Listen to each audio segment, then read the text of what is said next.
Okay, thanks for joining us today. I'm going to get started, and I just want to start first with what this workshop is and what it isn't. And what it is we're going to look at some research and what it's saying about how we're managing stress and burnout during COVID-19. We're going to look at strategies we can incorporate on our own to manage burnout. And we're going to look at best practices from companies that are helping their employees during COVID-19. And then we're going to give you some language around understanding how you might have a conversation with your employer or your employees if you are the employer. What this workshop isn't, it isn't specifically about mental health. It won't help you with your anxiety about COVID-19, and it will not help you with your depression you may be experiencing around COVID-19. I just want to be very clear, I'm not a medical or mental health professional, and I would encourage you, if you're here today and you're feeling those, definitely feel free to stick around for the workshop, because you will get some great strategies to have a conversation with your employees or employer. But definitely seek out medical direction from a doctor. And if you are feeling that and you're like, I can't really get to a doctor right now, I just want to encourage you to check out getmaple.ca. They're Canadian, and basically they are a way to see a doctor online. There is a cost, it's $45, but basically once you get into the queue, I've used it a few times to see a doctor when just either our family doctor had too many, like it was too busy to get in a reasonable amount of time, or I have used Maple like late at night, like 11 o'clock, 1 a.m., and you basically get to see a doctor right away, and if they have a prescription for you, it gets sent to your pharmacy, and you can pick it up as soon as you're able to. So if you're in that position today, definitely check out getmaple.ca. So, moving along. Okay. The agenda today is going to be this. We're going to talk about who am I? Who is Matthew Ewell? Not like too philosophical, of course, but basically why am I here today telling you how to manage or giving you suggestions on how to manage burnout during COVID-19. We're going to talk about what the research is telling us, and then we're going to look at steps you can take as an individual, and then what employers need to be doing, because I know there's some employers on this, and then finally, what action steps you can take to move forward. So about me, my name is Matthew Ewell, of course, and I am a consultant. I work with companies on strategy and development. I have a communications background in education and nonprofit. And of course, like everybody else today, I had my side hustle. I was a freelance journalist for many years. Around 2005, the idea of nice leadership came into my mind, and it was through a conversation with a good friend of mine who I was working with on a magazine. And it led me to eventually complete a master's in leadership and management, where I sought to answer the question, if you are intentional about developing your gratitude, empathy, and trust, your honesty, service, and generosity, will that actually impact the bottom line? And turns out there's tons of research that says you will impact the bottom line. Your employees will be happier, and I define those leadership qualities as the nice leadership qualities. Can you be an effective leader and get results and not be nice? For sure you can, but is it the right way forward? I don't think it is. In fact, I think the data shows being nice gets you further. So, and as I said, I help companies with leadership and team development. So, what we're going to talk about now is we're going to look at some research, and it's really fascinating what the research has been telling us. If you've been to a few of these other webinars, then you know that I love to just dig into the data, because I think data tells us so much about where we should be headed and what we should be focusing on. And there's a couple of companies I'm going to reference today. One of them is Morneau Chappelle. They're a healthcare provider here in Canada. and also Luth Research, which is US based. But what I like about both of these agencies is they actually produce research on an ongoing basis. So the Luth Research was current as of, it came out May 5th, so it's pretty current, and the Morneau-Chappell research came out April 28th. So this is all fresh and new stuff that we'll be talking about. And what I want to start with right away is I want to show you some data on what Canadians are Googling. And I think you'll find this really fascinating. So if you see, this map kind of these charts take us from April 19 through April 2020. And you can see there, I'm not sure if you're familiar, but one of the conspiracy theories on the internet is that 5G data causes COVID, which has been, it's not true, it's been debased. And the recipes for baking sourdough has peaked a little bit. Just how to play guitar or piano has really peaked in April. But then you see where the next one over is depression and anxiety, just how much they've peaked, and also how much the word bored has peaked. Now, this goes hand in hand with some other data I'm about to show you. And this is from Morneau-Chappell. And this is the stress change score. So they actually measure this month to month, and it's how much Canadians are feeling stressed. So if the score is 50, it means there's been no change. If it goes down, it means that there's been an improvement. And if it goes up, it means there's been a decrease. It's moving in the bad direction. We're way more stressed out. So typically, the highest they have ever seen it go up in the past was 64 to 64. Last month, they saw employee stress go to 76. That is a huge peak. It was described to me, if 64 was like an increase in 5 to 10%, a 74, 75 is an increase of like 50%. So it's on a scale that as the more stress there is, the higher the number goes up. And a few things I want to point out. This 30 to 39 age group is definitely feeling it the most. And I think it's because right below there, the number of children at home, 2 children or more, are feeling the most stress. And it just, that's what led me to believe is, what can we do for parents during this time? There has to be a solution. The other thing is that money seems to actually make it more stressful. The more money you're making as a household, the more stress you're feeling. And I think I just boost that up. I zoom that in a little bit on the next couple of slides. And what's really important about this is that we see that the amount of money you make and the amount of kids you have in your home, the more of each you have, the more stress you're likely to be feeling. There's lots of reasons why we might correlate that data, but it's a real thing. And the reason I start with research like this is because, if nobody is actually feeling stressed, if we say it like, how you doing today? We just say, oh, good, fine, and we're not being true about it, then there's no point in having investigation or a workshop like this. But if we are feeling it, which the data shows we are, then we need to dig deeper and investigate.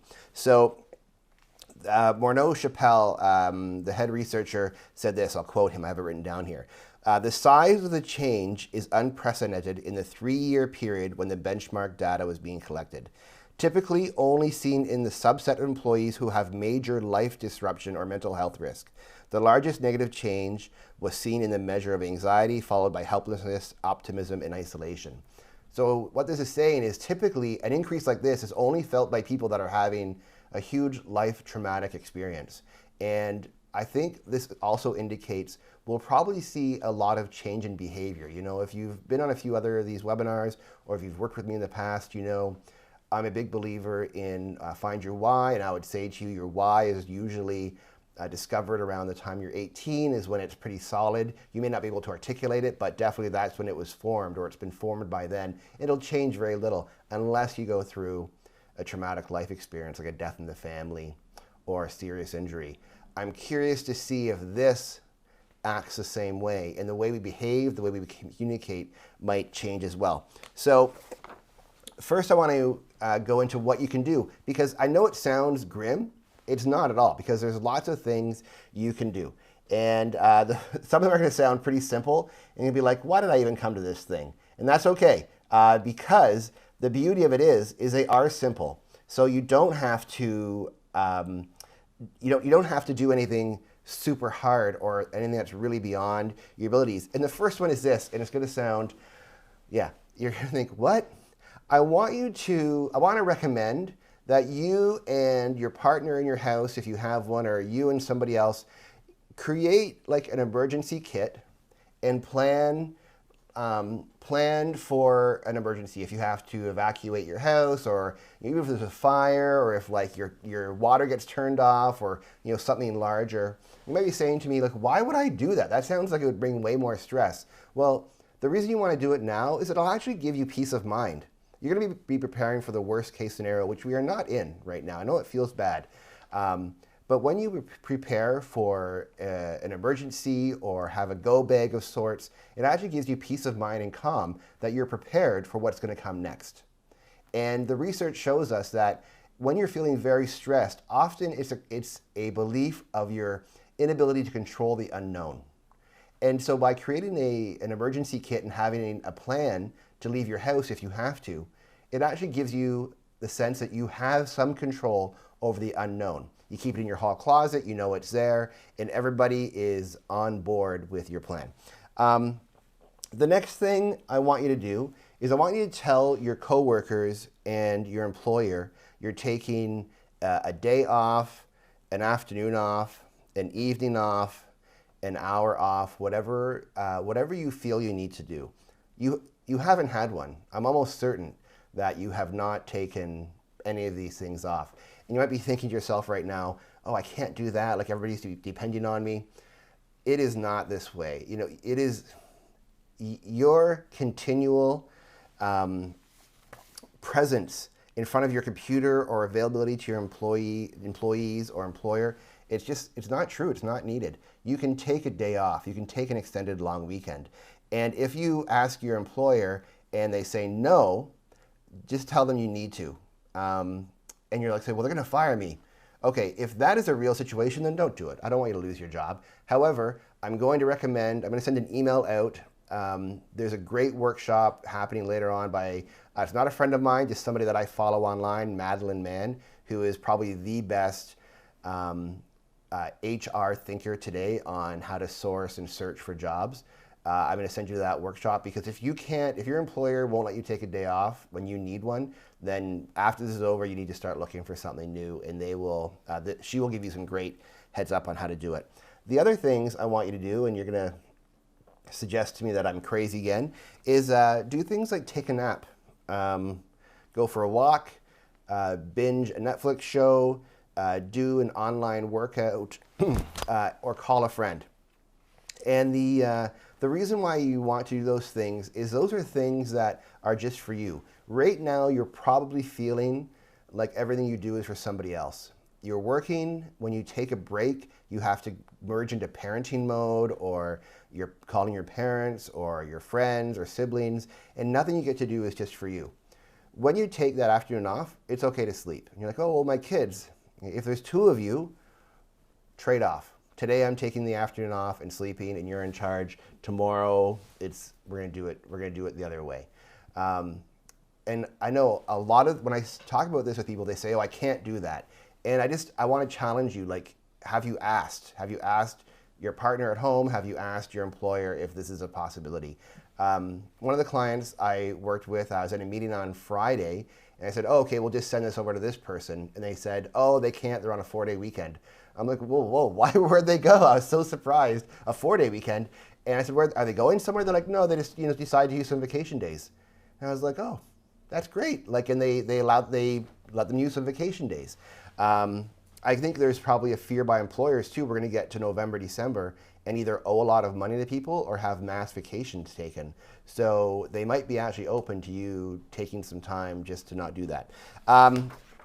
The next thing I'm going to encourage you to do is invest in some really good, I'll just do this. Invest in some really good noise canceling headphones. If you do not have noise canceling headphones, these can be a godsend. Most of them allow you to have awareness of the peak ambient noise. The good ones, what they do is they block out noise over a certain decibel level, but allow noise below a certain decibel level. So that if somebody comes up to you and says, oh, hey, like, hey, mom, hey, dad, you'll hear them.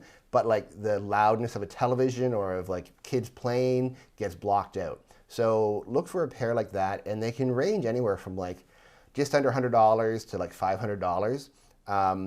Sennheiser is a good brand for that. Sony, Bose, there's lots of great brands. Look on Amazon. And I was speaking with somebody who works in an industry that provides this type of gear. And while gaming gear has really ramped up, this type of technology and electronics is still around. So you can still pick it up.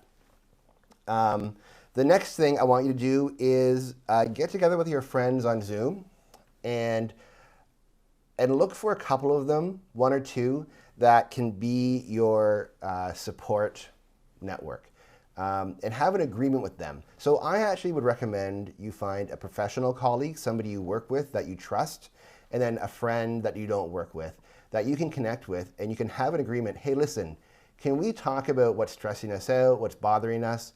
And then after the conversation, leave it at that. Having somebody you trust to just join in a conversation about how you're feeling will do a world of wonder. One of the projects I often work on with organizations is building trust.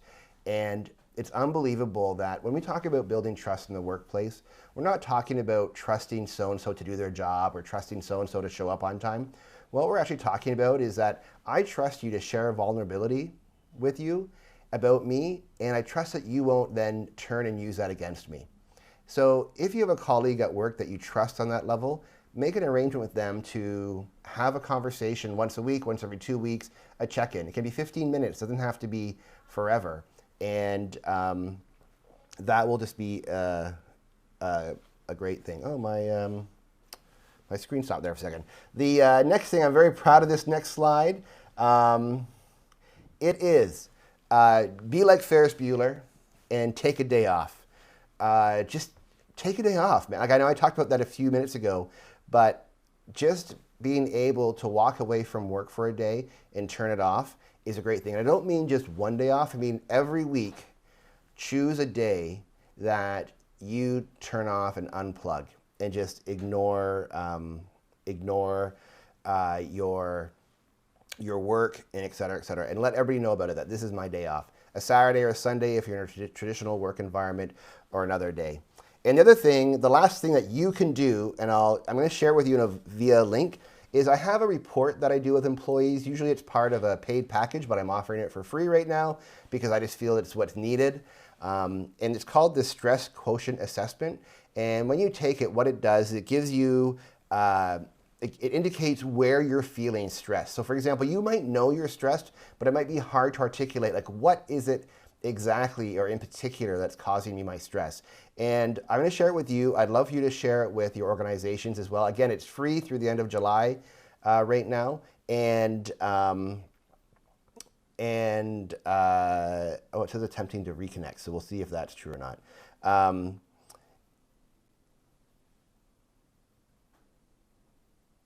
Yeah, okay, so I think I'm back. It's through the end of July, and if you take it, it could be a tool you use with your boss to say, hey, listen, I took this assessment. Here's where I'm really feeling some stress. How can we handle that together? So I want to move on to what employers can do. And the real key is employers need to take equal onus for their employees' stress burnout threat during COVID-19. And the reason is, right now, this is probably what you feel like that you have to perform, you have to excel, you have to go above and beyond for your employer. And it might be actually what's being communicated to you, but it's simply not the truth. You're not beholden to your company. And if you are in such a way that your job is in threat, again, do it for now. but then I'll send you some resources via email. There's some great workshops by professionals that are not me. They're not friends of mine. I don't get commission or anything from them. I just know them to be really good. Madeline Mann is one. Madeline, M-A-N-N. You can Google her. She's huge on LinkedIn, and start looking for something new. One thing that she's working on right now that I love is looking for trends that your skill set has to excel in this job market. But the thing about employers is they actually are confused during this time as well. They don't know what to expect from their reports. They don't know what they expect from themselves, and they don't know how to take their foot off the gas. Because we're home, here are some things. Let me know if this sounds familiar to you. Do you not know when parenting begins or your personal time begins and work ends? Do you feel guilty because you're not taking care or addressing everybody's emotional needs in your house? Do you feel that you're not doing your best in all areas of your life? Do you really question where your work-life balance is today? If you feel those things, I imagine your employer feels those ways as well. And so employers, I want to speak to you directly right now, and I want to ask you a few questions. Are you willing to mortgage your future of your department, company, organization for results today? I understand that it's a tumultuous time, but are you willing to mortgage your future? When employees return to work, and we're in an environment where COVID-19 isn't the pervasive topic that it is today, will all your employees be looking for another job? Will you be willing to watch productivity nosedive as you deal with a workforce that when they come back are disengaged, demotivated, apathetic, and taking a lot of sick days? Because that's what happens when employees don't feel any gratitude, when they don't feel any empathy, when they feel they're being driven by somebody that just cares about results, not about them in particular. The data shows it. For example, employees who feel that they don't receive enough gratitude from their place of employment take 30% more sick days and time away from work. Employees that feel they don't get enough empathy typically demand higher salary and more raises. And employees that don't feel that they receive enough trust from their employer to do their job without being constantly checked in on or driven towards hard deadlines, they actually feel they feel the same way as when somebody has their right to vote taken away from them, which is something you can't put a number on. So employers, are you willing to sacrifice all of that to make your employees work as hard as they can today? So, employers, here's a few things you can do. And I have a few slides for this.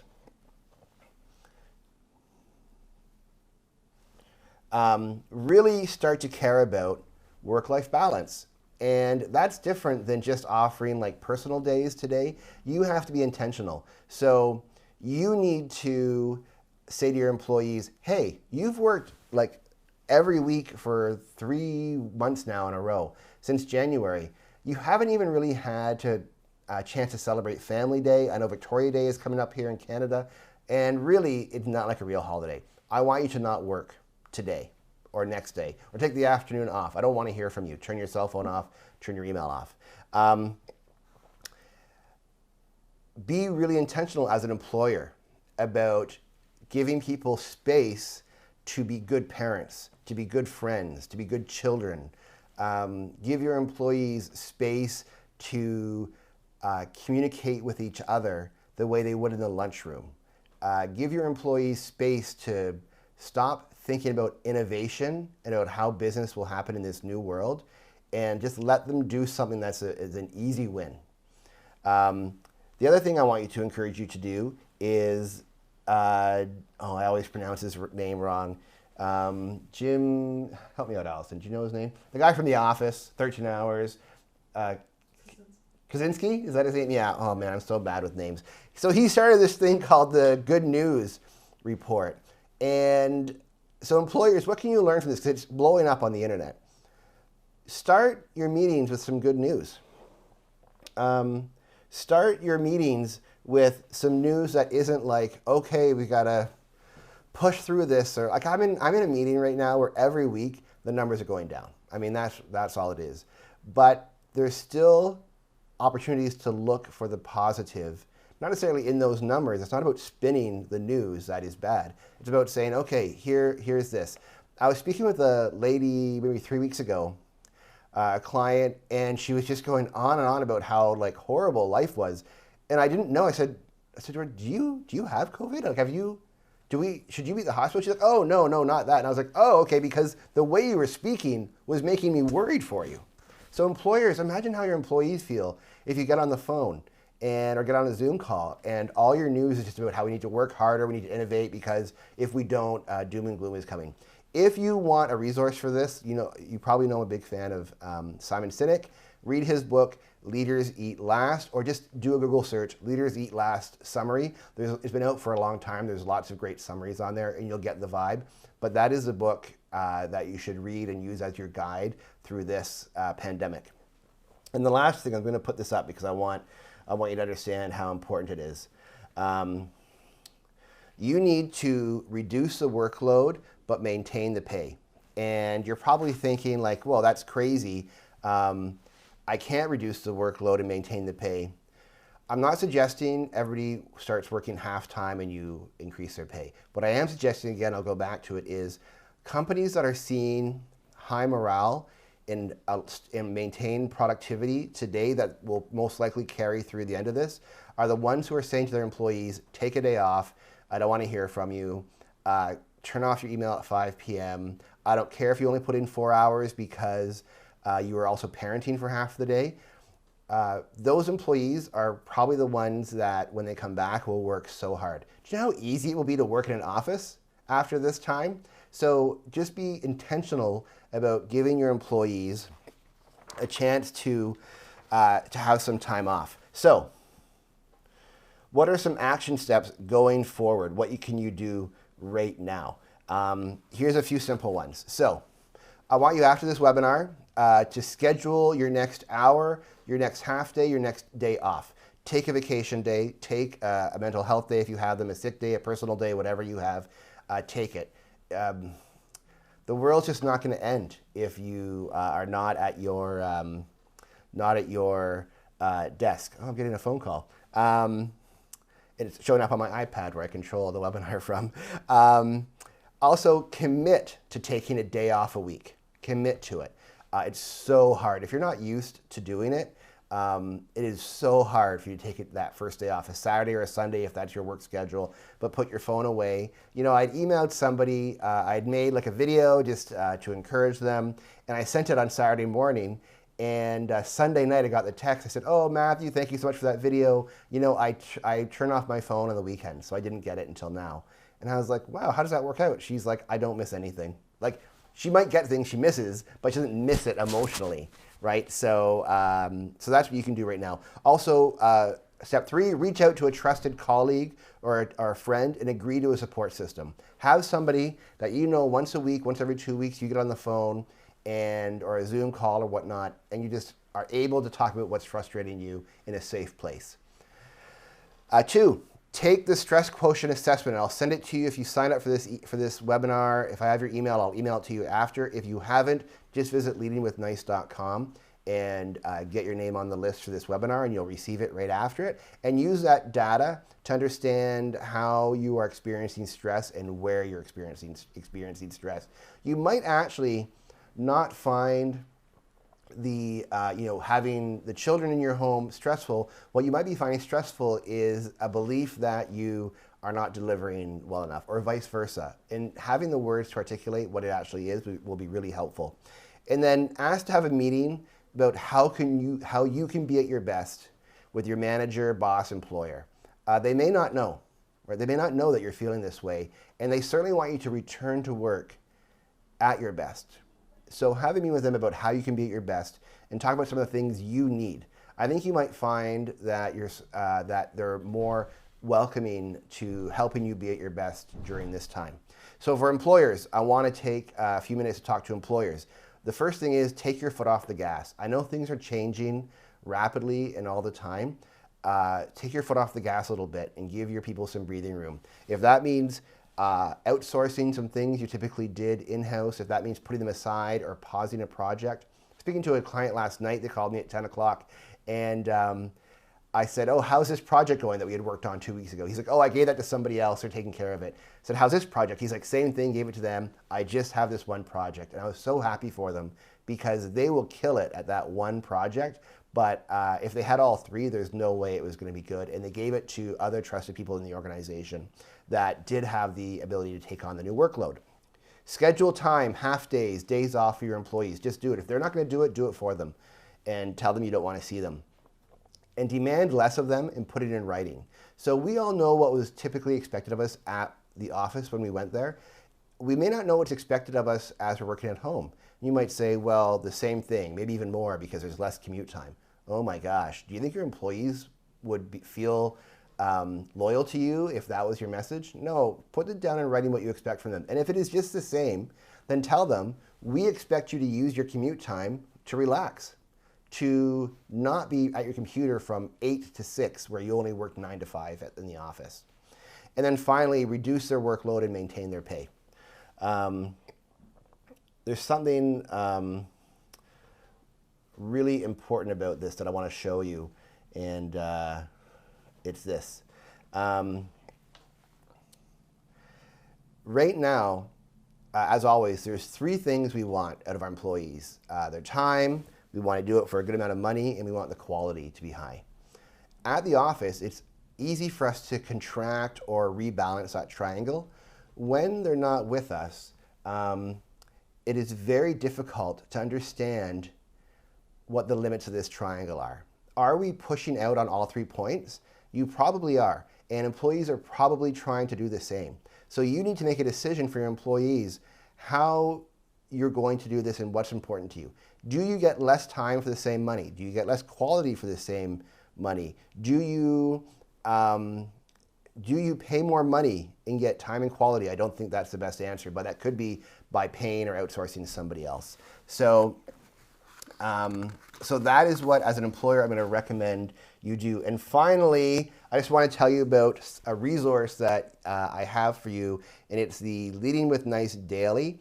It's a daily podcast that we talk about these exact topics. It's 2 minutes long. It's super simple to listen to.